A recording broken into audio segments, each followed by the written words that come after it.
Hello everyone, আজকের ক্লাসে তোমাদের সকলকে স্বাগত জানাই। আজকের ক্লাসে আমি অশুদ্ধি সংশোধন নিয়ে আলোচনা করব। এই অশুদ্ধি সংশোধনের মাধ্যমে সংস্কৃত অনুবাদের বেশ কিছু গুরুত্বপূর্ণ নিয়মগুলি নিয়ে আলোচনা করব। তো চলো তাহলে ক্লাসটি শুরু করা যাক। তার আগে বলি, আমার চ্যানেলে যারা নতুন তারা আমার চ্যানেলটিকে সাবস্ক্রাইব করবে, আর যদি আজকের ক্লাসটি ভালো লাগে অবশ্যই একটা লাইক করে দেবে। দেখো, এখানে দেওয়া আছে যে নিচের কোন বাক্যটি শুদ্ধ। 4টি বাক্য দেওয়া আছে। 4টি বাক্যের মধ্যে 1টি বাক্য শুদ্ধ আর 3টি অশুদ্ধ। আমরা সংস্কৃতে জানি, সংস্কৃত অনুবাদের নিয়ম জানি, কর্তা যে পুরুষ যে বচনের হয়, ক্রিয়াপদটি সেই পুরুষ সেই বচনের হয়। পুরুষ হচ্ছে 3টি, প্রথম পুরুষ, মধ্যম পুরুষ, উত্তম পুরুষ, আর বচন হচ্ছে 3টি, একবচন, দ্বিবচন, বহুবচন। এবারে কর্তা যদি প্রথম পুরুষ বহু বচনের হয়, ক্রিয়াপদটিও প্রথম পুরুষ বহু বচনের হবে। কিন্তু এই অনুবাদে অসুবিধে হচ্ছে কি, এখানে 3টেই পুরুষ আছে আর তাদের ক্রিয়া হচ্ছে 1টি। তাহলে কোন পুরুষ অনুযায়ী ক্রিয়াপদটি হবে?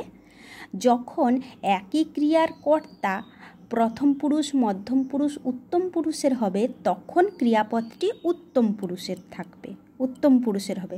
যখন 3টি পুরুষ থাকবে তখন উত্তম পুরুষ অনুযায়ী ক্রিয়াপদটি হবে। ক্রিয়াপদটি উত্তম পুরুষের হবে। যেমন দেখো, তম মানে তুমি, স সে, অহম আমি, চ মানে এবং, মানে তুমি, সে, আমি, এবং সংস্কৃতেন বদাম, সংস্কৃতে বলছি। এখানে তাহলে 3 জন বোঝাচ্ছে, বহুবচনের রূপটি দিতে হবে আর উত্তম পুরুষের দিতে হবে। বদামি, বদাব, বদাম। তাহলে প্রথম বাক্যটি ঠিক। দ্বিতীয় বাক্যটি ঠিক হলো না কেন? ক্রিয়াপদটি লক্ষ্য করো, বদথ আছে, এখানে মধ্যম পুরুষের ক্রিয়াপদ দেওয়া আছে, তার মানে ভুল। তৃতীয় বাক্যতেও দেখো মধ্যম পুরুষের দেওয়া আছে, মধ্যম পুরুষের দ্বিবচনের ক্রিয়াপদটি দেওয়া আছে। চতুর্থ বাক্যেও দেখো মধ্যম পুরুষের একবচনে আছে।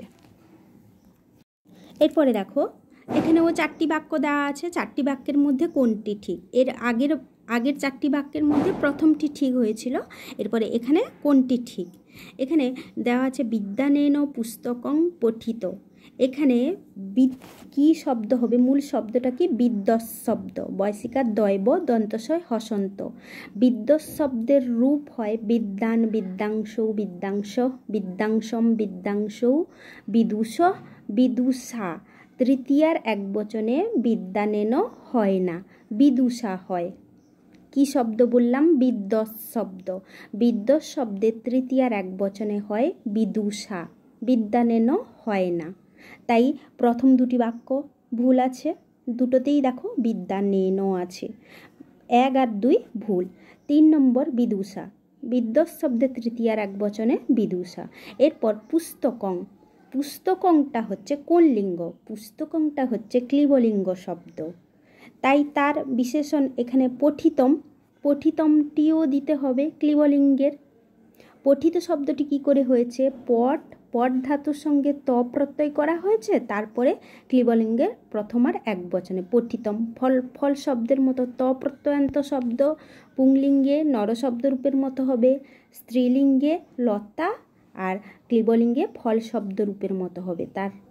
তাহলে 3 নম্বর অপশানটা ঠিক দেখতে পাচ্ছি, বিদুষা পুস্তকং পঠিতম। 4 নম্বরেও ঠিক হলো না কেন? বিদুষা, বিদ্যৎ শব্দের তৃতীয়ার একবচনে বিদুষা ঠিক আছে। পুস্তকং, পুস্তকং বললাম ক্লিবলিঙ্গ শব্দ, তাই এখানে হওয়া উচিত ছিল পঠিতম। এটা কিন্তু পঠিত পুংলিঙ্গ দিয়ে দিয়েছে, তাই এই অপশানটি ভুল। গ্রন্থ হলে, গ্রন্থ শব্দটা কিন্তু পুংলিঙ্গ আর পুস্তকম হচ্ছে ক্লিবলিঙ্গ।